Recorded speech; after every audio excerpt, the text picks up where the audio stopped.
Hi everyone, welcome back to our channel. Today we're making meatballs. Not just any meatballs, we're making Frikadeller or Danish meatballs. I feel like most people outside of Scandinavia have heard of Swedish meatballs, probably because of IKEA. Danish meatballs are different. We've always made ours with oats as kind of a filler, and then we've always shaped them into this kind of oval shape, which makes them much more rustic looking. Any way you make them, they are delicious and satisfying and perfect for a hearty dinner.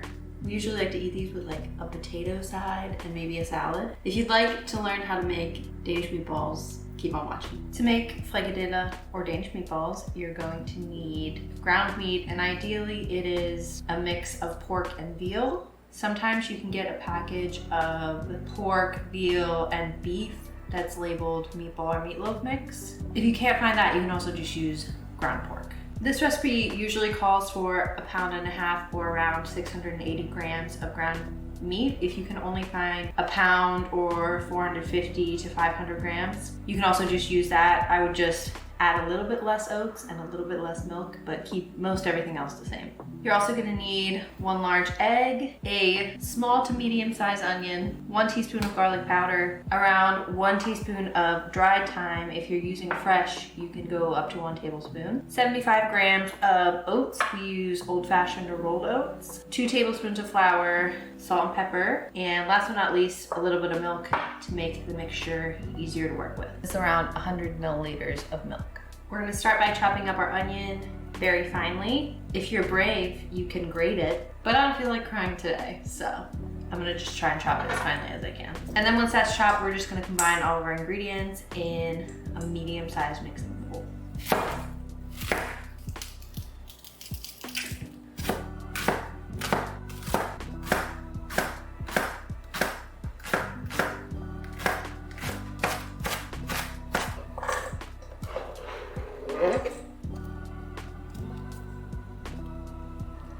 Don't forget to remove the paper.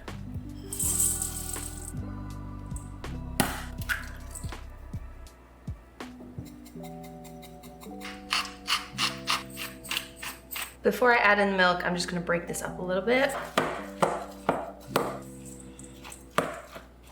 Now I'm gonna add in the milk.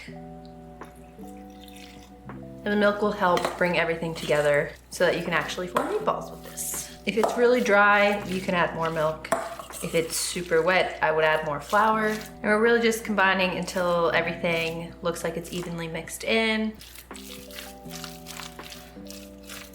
All right, this mixture is looking pretty good. So now let's head over to the stove.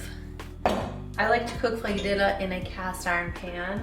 But before we get started, we have our mixture, but we wanna make sure that we've seasoned it correctly. So what I like to do is take a little microwave safe ramekin. We're gonna add a tiny dollop of the mixture and then microwave it for 15 to 20 seconds until it's cooked, and then taste it. You can also test it in the pan. I just don't like to heat it up before. Up to you. I'm gonna add a tiny bit more salt.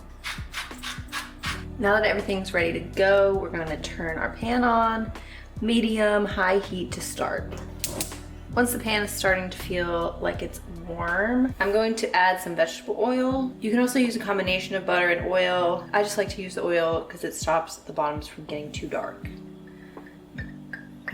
Now we're gonna shape our meatballs right into the pan. I just take a tablespoonful size, and the way we've always made ours is kept them kind of oval shaped, and then this is gonna go into the pan.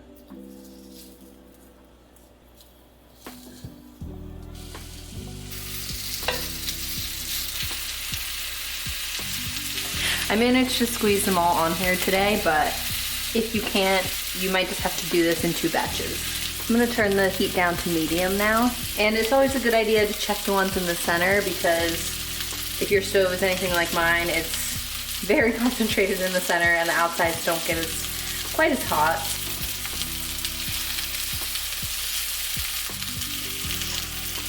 And then once you can tell that they have color on the bottom, just start flipping them. Basically, we're just cooking them until they're evenly brown. I always like to check that they reach 165 degrees Fahrenheit internally, just to make sure they're fully cooked.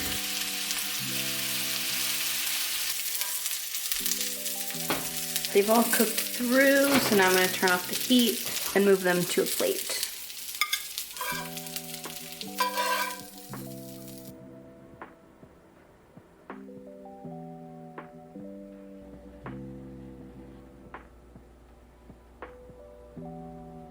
I've made probably hundreds of Frikadeller at this point, but let's try one. So comforting and very nostalgic. I mean, we've been eating Frikadeller our whole lives. Always an exciting day when these were on the dinner menu. Thank you for watching our video. We hope you try to make Frikadeller or Danish meatballs. A very hearty weeknight rotation, comes together pretty quickly. They're a lifelong favorite of ours. Let us know if you try them in the comments, and we'll see you for the next video. Bye.